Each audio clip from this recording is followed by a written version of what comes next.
నమస్తే, welcome to Telugu రాజ్యం. ఇవాళ మనం అపోలో హాస్పిటల్స్ హైదరాబాద్లో ఉన్నాం. ప్రస్తుతానికి మనం డాక్టర్ కార్తిక్ మరిపెద్ది కన్సల్టెంట్ యూరాలజిస్ట్గా ఉంటున్నారు.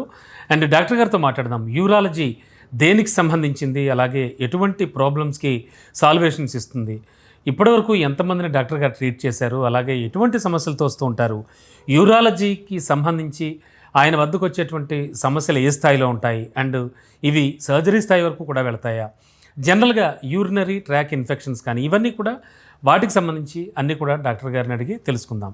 డాక్టర్ గారు నమస్తే. నమస్తే అండి. డాక్టర్ గారు, కంపారిటివ్లీ పెద్దలు అంటే మేల్స్ ఆర్ ఫిమేల్స్ కావచ్చు, అండ్ పెద్ద వయసు వాళ్ళు అవ్వచ్చు, వృద్ధులు అవ్వచ్చు, అండ్ వీళ్ళందరిలో చూస్తే కనుక పిల్లల్లో ఎక్కువగా యూరినరీ ట్రాక్స్ ఇన్ఫెక్షన్స్ వచ్చే ఛాన్స్ ఉందా, లేకపోతే పిల్లల్లో అంత ఎక్కువగా రావా? పిల్లల గురించి ఏం మాట్లాడుకోవాలి? పిల్లల్లో యూరినరీ ట్రాక్ట్ ఇన్ఫెక్షన్ అనేది కొంచెం ఎర్లీగా డయాగ్నోస్ చేయాల్సిన అవసరం కూడా ఉందండి. పిల్లల్లో యూరినరీ ట్రాక్ట్ ఇన్ఫెక్షన్ ఇనీషియల్గా వచ్చే అవకాశాలు ఎక్కువే when compare to young adults.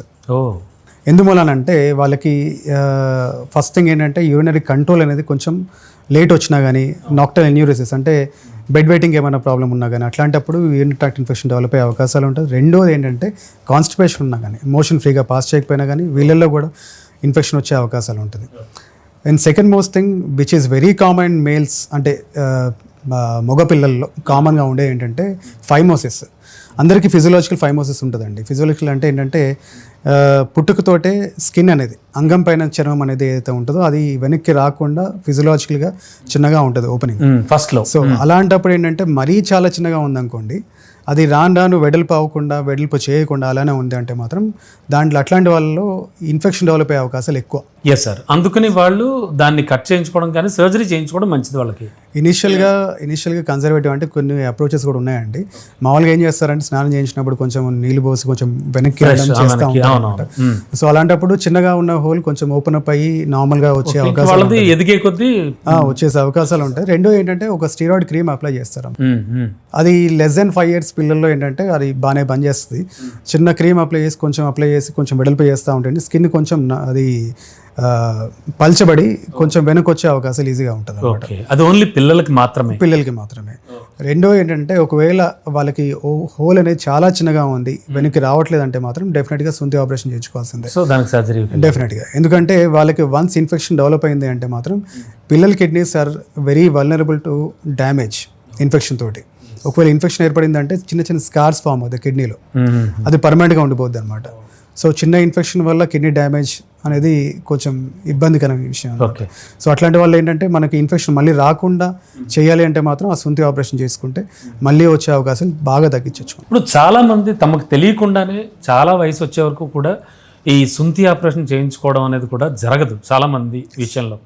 So ఇలాంటి వాళ్ళ పరిస్థితి ఏంటి? వాళ్ళకి ఏమైనా లైఫ్ థ్రెటనింగ్ ఉంటుందా, ఆర్ ఏమైనా ఇబ్బంది పడతారా వాళ్ళు? అంటే ఆ స్కిన్ అనేది వెనక్కి వెళ్ళిపోతే అక్కడ ఒక పొటెన్షియల్ శాక్ లాగా ఫామ్ అవ్వదు, లేదంటే శాక్ ఉండిపోయి ఏమవుతుంది అంటే అక్కడ స్మెగ్మా అంటారు అనమాట. సీమెన్ నుంచి వచ్చే ఎక్స్క్రీషన్స్ కానీ లేదు అంటే యూరిన్ కానీ కలెక్ట్ అయిపోయి ఒక శాక్ లాగా ఫామ్ అవుతుంది. ఆ శాక్లో ఏంటంటే ఇన్ఫెక్షన్ మాటిమాటికి ఏర్పడి ఆ హెడ్ అనేది చెడిపోయే అవకాశాలు ఉంటుంది అన్నమాట.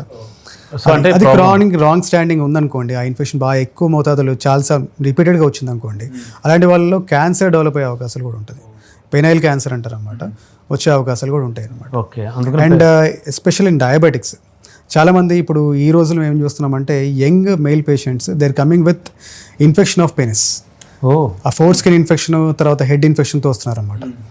అట్లాంటి వాటిలో మేము ఫస్ట్ ఏం చేస్తామంటే ఒక బ్లడ్ టెస్ట్ చేస్తాం, ఆర్బీఎస్. ఇంట్లో ఎవరికైనా షుగర్ ఉందా అని చెప్పి అడుగుతాం అనమాట.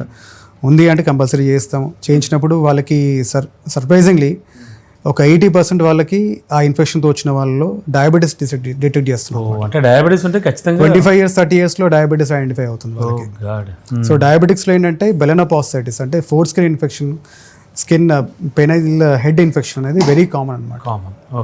అలాంటి వాళ్ళలో we advise to go with circumcision only. సుంతి ఆపరేషన్ చేయించేసుకోమని చెప్తాం అన్నమాట, మళ్ళీ రాకుండా. ఓకే అండి, దట్ ఈస్ ద బెటర్ అంటారు. బెస్ట్. ఎస్ డాక్టర్ గారు, జనరల్గా అంటే అన్ని డౌట్స్ అయ్యాయి, బట్ ఇప్పుడు పెన్నిస్కి కానీ అలాగే టెస్టికల్స్ కానీ వచ్చేటువంటి ప్రాబ్లమ్స్ ఎలా ఉంటాయి అంటే చాలామందికి సింగిల్ టెస్టిస్తోనే ఉంటారు టెస్టికల్స్తో ఉంటారంటారు. Is it right sir? అంటే దానివల్ల వాళ్ళకి ఏమైనా ఫ్యూచర్లో సంతానలేమి వచ్చే ఛాన్స్ ఏమైనా ఉంటుందా? అసలు టెస్టికల్ ఇంపార్టెన్స్ ఏమిటి అసలు మామూలుగా ఓవరాల్గా? టెస్టికల్స్ నుంచి మనకి 2 ఫంక్షన్స్ ఉంటాయండి. ఒకటేమో మేల్ సెక్స్ హార్మోన్ ప్రొడ్యూస్ అవుతుంది, రెండోది సంతానోత్పత్తి. రిప్రొడక్షన్. సో సీమెన్ అక్కడి నుంచి రావాలి, స్పర్మ్ కౌంట్ అనేది నార్మల్గా ఉండాలి, ఉంటే వాళ్ళు you can parent a child. Yes. రెండోది ఏంటంటే టెస్టిక్యులర్ హార్మోన్ ఒకటి, టెస్టోస్టెరాన్ నార్మల్గా వస్తే మగవాళ్ళకి మీసాలు గడ్డాలు, మేల్ సెక్షువల్ ప్యాటర్న్ ఒకటి, మేల్ స్టేచర్ ఒకటి డెవలప్ అయ్యే అవకాశాలు ఉంటాయి అన్నమాట. సో ఈ రెండు ఫంక్షన్స్ టెస్టిస్కి ఇంపార్టెంట్ కాబట్టి రెండు టెస్టిస్ ఉంటే మంచిది. కొంతమందికి ఏంటంటే పుట్టుకతోటే ఒక టెస్టిస్ యాబ్సెంట్ ఉంటుంది. ఎగ్జాక్ట్లీ. లేదు అంటే క్రిప్టార్కటిజం అంటారు అనమాట, అన్డిసైన్ టెస్టిస్ అంటారు, అంటే అబ్డామిన్ లోపలే ఉంటుంది. అవును. మామూలుగా బేబీ అంటే గర్భంలో ఉన్నప్పుడు ఫీటస్లో డిసెంట్ అనేది జరుగుతుంది. టెస్టిస్ అనేది అబ్డామిన్లో ఉంటుంది సహజంగా నార్మల్గా బేబీ గర్భంలో ఉన్నప్పుడు. సో ఆ డిసెంట్ జరిగి 8th మంత్ ఆ టైంలో ఏంటంటే కిందికి వచ్చి స్క్రోటంలో సెటిల్ అవుతుంది అన్నమాట. కొంతమందికి ఏంటంటే స్క్రోటం వరకు రాదు, ఆ డిసెంట్ జరగదు అనమాట. సో ఏదో స్టేజ్లో ఆగిపోద్ది, అబ్డామిన్లో కానీ లేకపోతే ఇంగ్వెనల్ కెనాల్ అంటే గర్జల్లో కానీ ఏదో లెవెల్లో ఆగిపోద్ది అనమాట. సో అలాంటప్పుడు ఏంటంటే పుట్టిన వెంటనే పీడియాట్రిషియన్ ఎగ్జామిన్ చేసి చూస్తారన్నమాట.